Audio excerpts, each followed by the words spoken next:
여러분 반갑습니다. 정문성 목사입니다.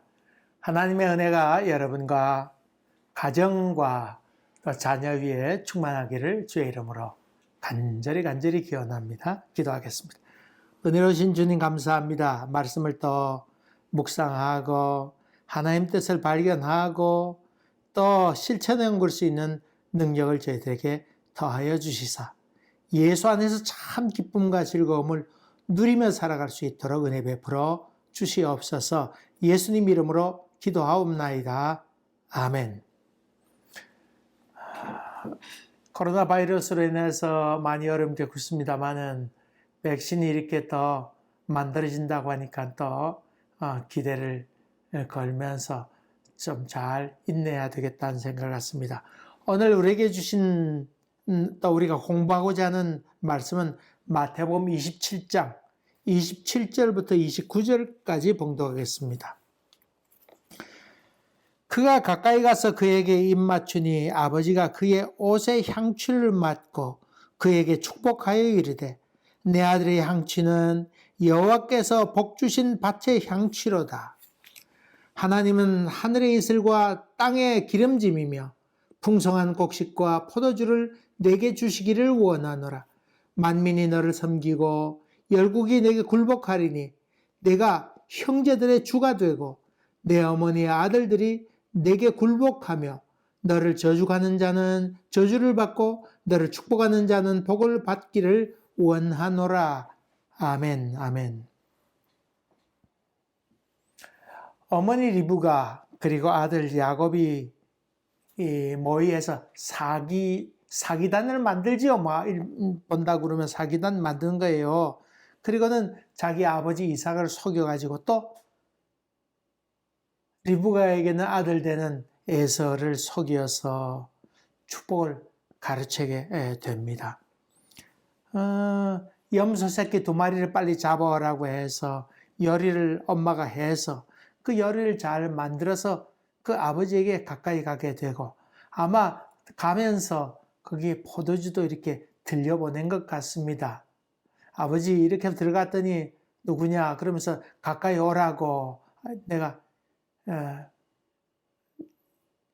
에서입니다. 그랬더니 만져보고 뭐 이렇게 한 다음에 이 목소리는 야곱인데 손은 에서의 손이로다. 그래서 지난주에 했던 말씀처럼 손은 속일 수 있으나 음성은 속일 수 없다고 하는 이야기를 드렸습니다. 그 다음에 이렇게 한 다음에 가까이 오도록 하고는 입 맞추었습니다. 그리고는 뭐 포도주 같은 것도 마시고 고기도 이렇게 잘 준비한 것, 그 냄새 많이 나게 되니까 그 맛있게 이렇게 드시게 됐겠죠. 가까이 와서 입 맞추라고 그랬는데 그 당시에 문화로 봐서 가까이 와서 이렇게 입 맞추는 것이 아주 존경의 표시이기도 하고 사랑의 표시이기도 하고 또 축복을 받는 과정이기도 하겠다 그렇게 생각합니다. 어쨌든 간에 이렇게 껴안으면서 옷의 향취를 맡았다고 그랬죠. 그 보니까 또 몸의 향취다. 여기 보니까 옷의 향취를 맡고 내 아들의 향취는 그런 말로 봐서 뭐 이렇게 껴안으면서 이게 냄새를 맡았던 것 같습니다. 어쩌면 그 이삭이 이게 음성은 이게 그 야곱인데 하는 의심을 여전히 풀지 않고 있었지 않았겠나 그런 생각도 해요. 에서와 야곱의 냄새가 좀 다르지 않았을까 그런 생각을 하게 되죠. 에서는 뭐 들로 산으로 날뛰는 사람이니까 그 몸에서 뭐 이렇게 뭐 맑은 향기가 난다든가 뭐 그런 거겠고 그 야곱은 엄마 주위에 맴도는 그런 사람이었으니까 아마 부엌 냄새도 나고 하면 음식 냄새도 나고 그랬을는지도 모르죠. 어쨌든 간에 이거 껴안으면서 확인을 한번 더 하려고 했던 것 같습니다. 사실요. 그런데 그건 또 좀 이 이삭이 좀 일말 그 의심하는 것도 있지만은 사실 그래야 사실 소용없는 일이었습니다. 여러분 고기를 구우면 구운 냄새가 납니까 안 납니까? 온몸에 배게 되잖아요. 또 그 야곱이 입은 옷은 누구 옷이라고 그랬어요? 성경에 보니까 그 엄마 리브가가 에서가 입던 옷을, 장자가 입던 옷을 이 야곱에게 입히고 그랬잖아요. 그러니까 아마 잘 보관해 두었던 장자가 입던 그 에서의 옷을 야곱이 입었는데, 입었지만은 이 불을 떼 가지고 고기를 구웠을 테니까 냄새가 어땠을까요? 몸에 다 배었을 거 아니에요. 몸에 냄새가 잔뜩 배어 있어서 옷의 향취라 그랬지만은 사실은 뭐 탄내죠. 뭐. 탄내입니다. 불냄새입니다. 불냄새. 여러분, 그 고기 구워 보셔서 여러분 아시겠습니다만은 역시 불에 구운 고기가 맛있죠. 숯불에 구운 고기가 정말 맛있습니다. 이 또 탄냄새가 모든 잡내를 다 제거하잖아요. 그래 탄냄새 맡으면서 고기 먹을 때 그 맛이 기가 막히죠. 여러분, 불맛을 보면 그 맛이 대단합니다. 그냥 고기도 맛있지만은 그러나 불이 지나간 고기 맛은 대단합니다. 영적으로 본다 그러면 성령의 불이 지나가야 사실은 맛이 뭔 줄 압니다. 신앙생활도 성령의 충만 은혜를 받아서 불맛을 경험해야 성령의 뜨거운 맛을 봐야 은혜가 뭔 줄 알지요. 여러분 참 다릅니다. 그냥 말씀 따라서 하는 것하고 야 성령 충만해서 하는 것하고는 차이가 있죠. 어쨌든 간에 그 불냄새를 맡으면서 이 이삭도 그 껴안으면서 불냄새를 맡으면서 야 향기롭다 아마 그랬던 것 같습니다. 성경 레위기에 보게 되면 그 제사에 관한 법이 나오잖아요. 그러면서 그 소나 양 그리고 염소 수컷을 잡아다가 번제를 드리고 그랬는데 그것을 태우잖아요. 이 향기로운 제물이라 향기로운 제물에 그런 표현을 쓰고 있습니다. 다시 말하면 고기 굽는 냄새, 불냄새 그것을 하나님께서 기뻐 받으셨다. 역시 숯불구이 그렇게 이제 묘사하고 있는데 향기로운 예물.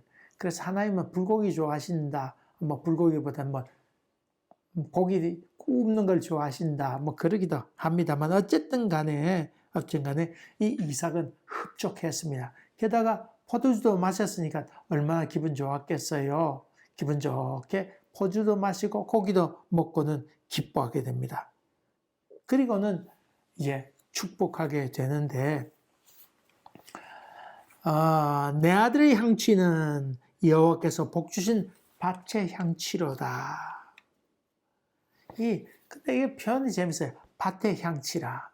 사실 이 이삭 그 다음에 야곱에서는 사냥하러 다녔다고 그랬지만은 사실 그 아브라함과 이삭 이 모두 다 양을 치는 사람들이었잖아요. 목축하는 그런 사람이었습니다. 사실 그때로 봐선 지금으로 보면 베두인족 거기 해당되잖아요. 근데 여기 표현하기를 내 아들의 몸의 향취는 그 여호와의 밭의 향취로다. 밭의 향취라 그렇게 표현하고 있었어요. 여호와께서 주신 밭의 향취로다. 이 밭이라고 하는 것은 농경의 축복을 얘기하고 있지요. 농경의 축복. 문화 인력적으로 봐서 한국 사람들은 그 목축을 받은 사람이에요. 농사 짓던 사람이에요. 그럼 간단히 얘기해서 한국 사람 결혼을 낮에 했어요? 밤에 했어요? 밤에 했습니다. 무엇을 밝힌다? 화촉을 밝힌다. 불을 붙여서 화촉을 밝힌다 그랬어요. 다시 말하면 일반적으로 한국에서 결혼할 때 저녁에 했어요. 저녁에 결혼해서 그 다음에 등을 밝혀가지고 결혼을 식을 했다. 그렇게 볼 수 있죠. 그런 점 본다 그러면 우리 한국 사람이 원래는 유목민족이었다고 볼 수 있죠. 몽고에서 내려왔던 유목민족이었습니다. 이 중동에 있던 소위 지금 이삭의 사람들, 이 사람들이 다 베두인족이었는데 모두 밤에 결혼식도 거기도 했어요.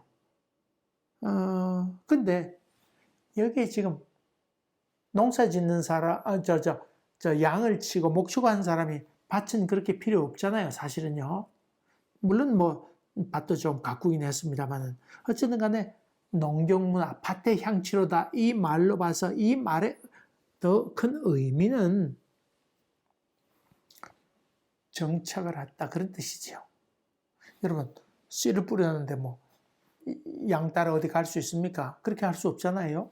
그래서 씨를 뿌리고 그것이 자라기까지 움직이지 아니했다 그런 의미니까 정착을 의미했는데 이 이삭이 첫 탄성을 보면서 고기 먹고 기분 좋아서 축복하는 첫 탄성 가운데 하나는 그리고 축복 가운데 하나는 정착과 안정의 의미가 그 속에 깊이 담겨 있습니다.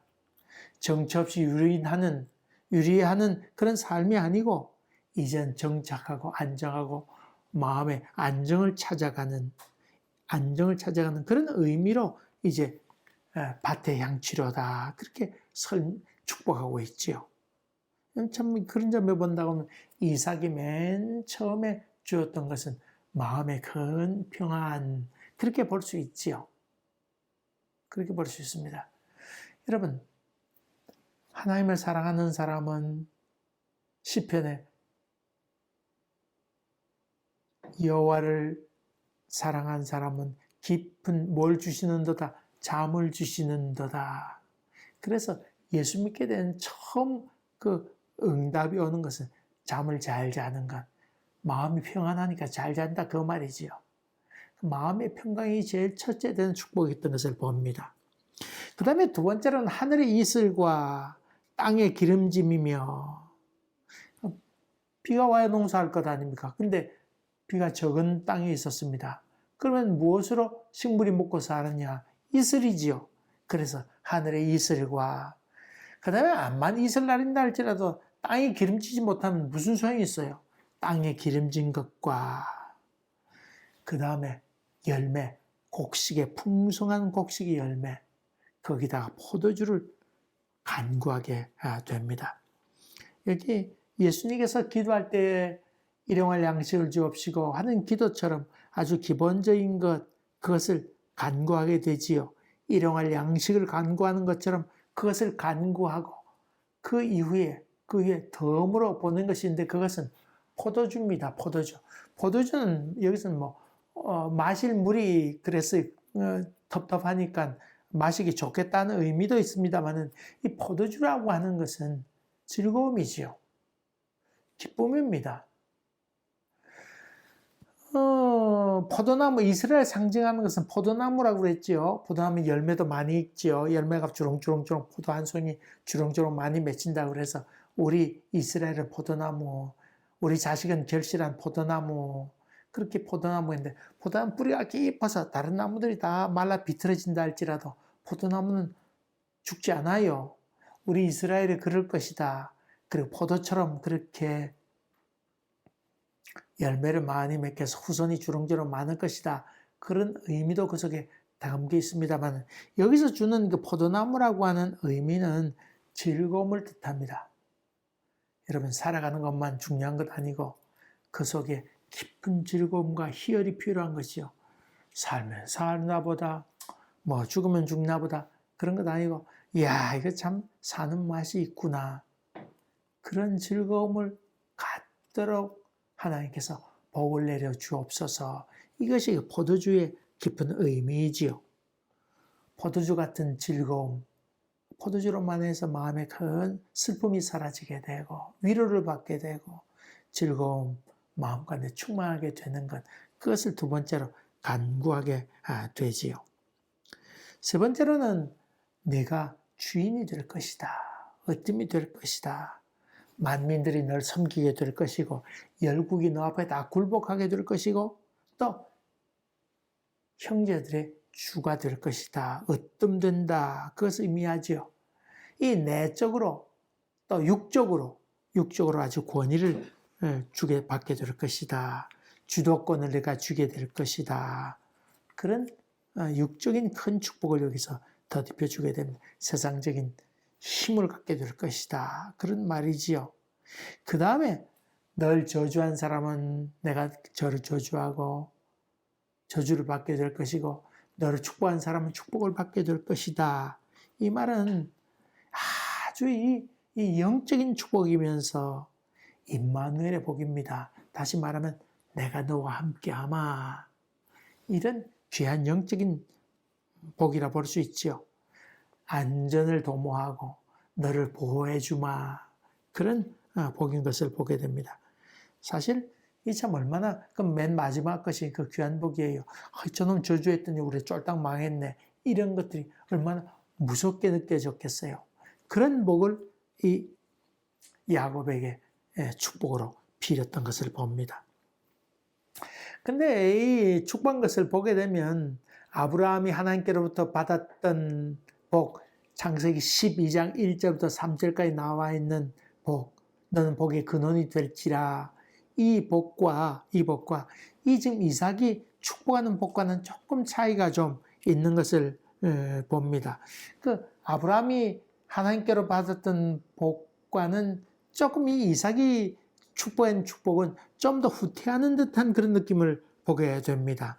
아마도 이삭이 아이 잘 되고 하니까 주변에 있는 사람들로부터 또 다른 주변에 있는 부족들로부터 공격을 많이 받잖아요. 우물 판 것 있으면 저놈들이 메꾸기도 하고 자기들이 차지하기도 하고 내 쫓김을 당하기도 하고 어려움을 받기도 하는데 이런 과정을 겪으면서 우리 자식들은 그런 어려움을 겪지 않았으면 좋겠다. 아마 그런 생각. 남에게 베푸는 것보다는 자기 자식을 보호하려고 하는 그런 생각이 더 많아서 그렇게 그런 인식을 더욱더 많이 갖게 됨으로 말미암아 손이 움츠러들고 자기 새끼를 보호하려고 하는 그런 생각에서 이런 축복을 하게 됨으로 말미암아 아브라함이 하나님께로 받았던 복의 근원이라고 하는 것은 남을 위한 삶이라 볼 수 있지요. 복을 나눠주고 또 나눠주라. 그런 복인데 이 이삭이 했던 축복은 그런 것과 달리 움츠러드는 그런 그 의미로 많이 있는 것을 보게 됩니다. 애들과 어제 대화하는 가운데 해민 스님이 얘기를 했습니다. 그래서 제가 무슨 말인지 몰라서 컴퓨터를 찾아봤더니 미국의 시민권자이면서 프린스턴에서 종교학 박사 받았는지 그랬던 사람인데 스님이에요, 스님. 근데 이 사람이 무소유 이런 것에 대해서 아주 인기 있는 강의도 하고 생긴 것도 매끈하게 잘생겼어요. 또 책을 썼는데 아주 몇백만 부가 팔렸대나.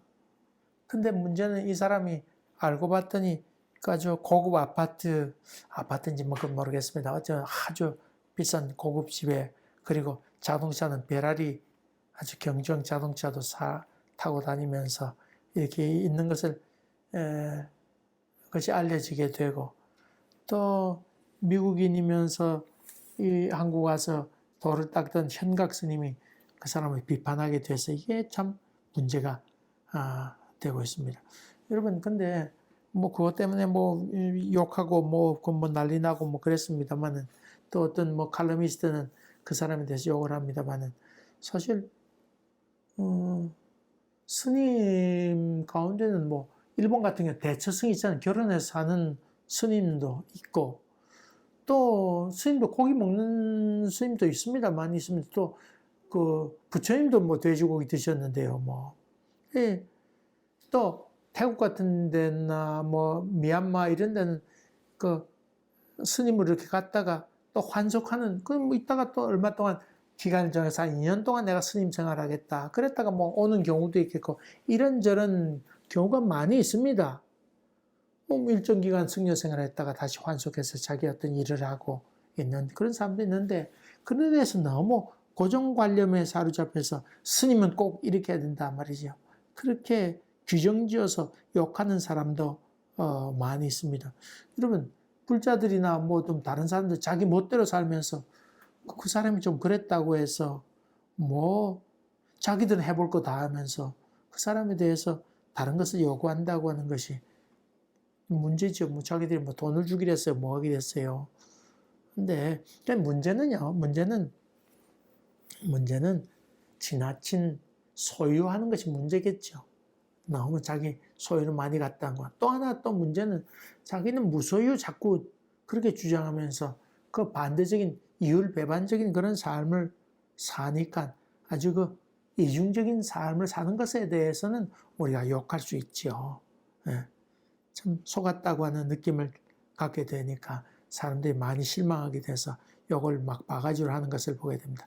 첫째로는 그런 사람이 그런 줄 몰랐다고 하는 것도 그 분별력이 있으면 얘기 좀 들어보면 저 사람이 상당히 문제가 있구나 하는 것 첫째로 알아야 되는 것도 있잖아요. 그러니까 그런 점에서는 분별하지 못한 사람이 책임도 좀 있고 또 본인도 원인을 이렇게 제공했고 이중적인 삶을 살아서 사람들에게 실망한 것에 대해서 참 그 심각하다 하는 생각을 해보게 됩니다.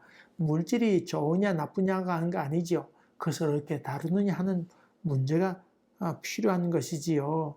이 이삭은 자기 아들에게 그런 물질적인 풍요와 함께 동시에 또 넉넉한 영적인 복을 간절히 간구하게 됩니다.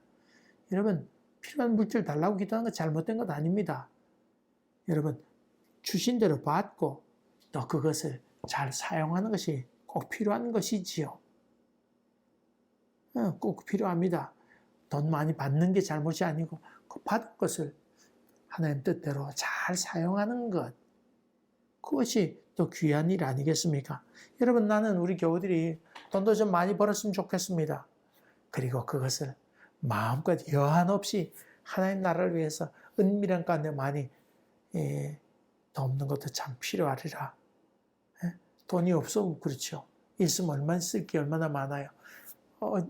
오늘 낮에 그 TV 방송하는 걸 봤는데 네팔에 있는 젊은 청년이 거기에 있는 하루 몇천 원 벌어서 사는 사람들을 돕는 일하는 것을 보고는 큰 감동을 받았습니다. 야, 저렇게 살아간 사람도 있구나. 어떻게 하면 저들에게 도움을 줄까? 그것 때문에 살아간 사람도 있습니다. 어쨌든 간에 그 이삭의 축복 가운데는 이 아브라함이 하나님께로 받았던 그 축복의 방향성, 복의 방향성, 왜 이 복을 받아야 되느냐에 대해서 이 하나님께서 말씀하셨지만 이삭은 거기에 대한 이야기가 그렇게 나와 있지 않아서 그런 차이가 좀 있겠다는 생각을 했습니다. 근데 한데 보게 되면 우리가 오늘 본문에 있는 말씀을 보면서 리브가와 그 야곱, 이 모자 사기단, 이 사람이 거짓말하고도 어떻게 복을 받을 수 있는가? 그런 질문을 하는 경우 있습니다. 창세기 27장의 사건을 보면서 리브가와 야곱의 도덕성의 문제를 제기하는 경우가 있습니다. 근데 사실은요, 왜 하나님께서 그렇게 도둑질하고 거짓말했는데도 복을 주시는가? 그렇게 질문할 수도 있고, 이 거짓으로 복을 가르쳤는데 그 사람들에게 복을 주시는가? 그런 질문할 수 있는데, 오늘 그 본문에 있는 그 말씀은 그 야곱과 리브가의 도덕성을 얘기하려고 하는 것이 아닙니다. 이스라엘 나라가 세워졌는데 주변국도 많이 있었잖아요. 많이 있었는데 그 중에서 이스라엘 민족의 정통성을 얘기하려고 하는 것입니다.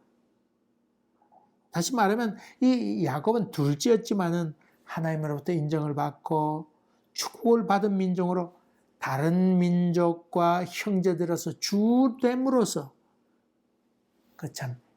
그렇게 정통성이 있는 민족이다.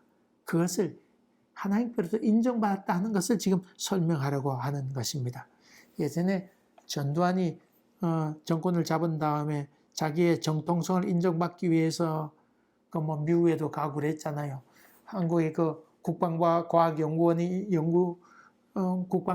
있었는데 거기에 있던 여러 가지 한국에서 연구하던 과학자들이 연구하던 것들 다 미국에 줘버렸잖아요. 그것도 주면서 자기의 정통성 인정해 달라고 그랬고 미국 가서 대통령 만나고 그랬잖아요. 충성서약도 하고 그러면서 하는데 제가 우리 신학교 다닐 때 중창단 거기 미국 갔었는데 갔더니 그 교포들이 그 얘기하대요. 전두환 앞문으로 왔다가 음식점 앞문으로 왔다가 뒷문으로 도망 내뺐는데 웍화짝도 던지고 달걀 세례도 받았다고 하는 얘기도 들었습니다. 자기의 정통성을 인정받으려고 부당한 방법으로 정권을 받았는데 자기가 쟁취했는데 그것을 인정받으려고 하니 그렇게 참 추태를 벌이게 된 경우도 있었다고 하는 것이지요.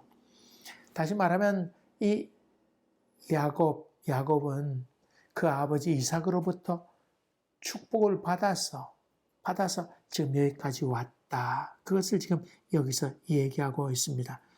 여러분 오늘 본문의 말씀 보면서 리브가도 보고 또 야곱을 보면서 야 이렇게 저런 놈이 있나 그런 생각, 거짓과 탐욕에 차 있는 모습을 보게 되는데 거기에 대해서 이 인간이란 이런 존재로구나 하는 것도 여러분이 받아들여야 되고, 그럼에도 불구하고 하나님께서 그에게 긍휼을 베풀었다. 그것을 얘기하고 있습니다.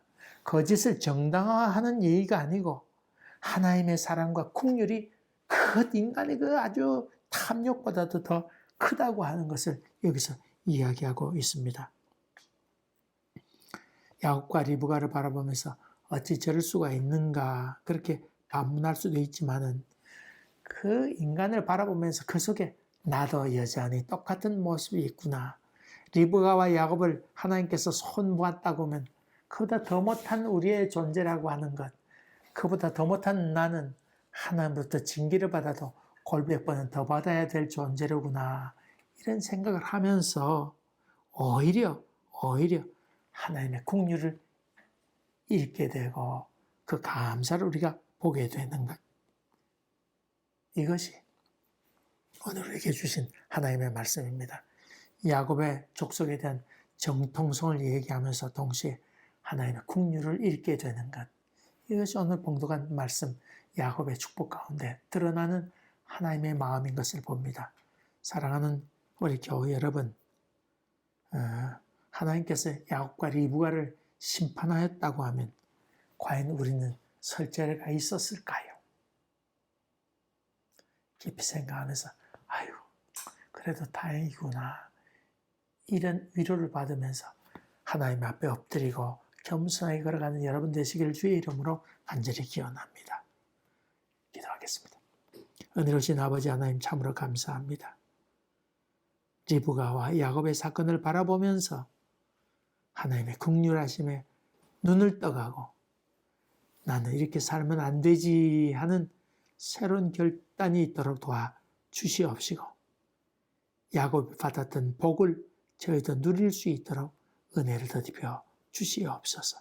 예수님 이름으로 기도하옵나이다. 아멘. 여러분 감사합니다. 감사합니다.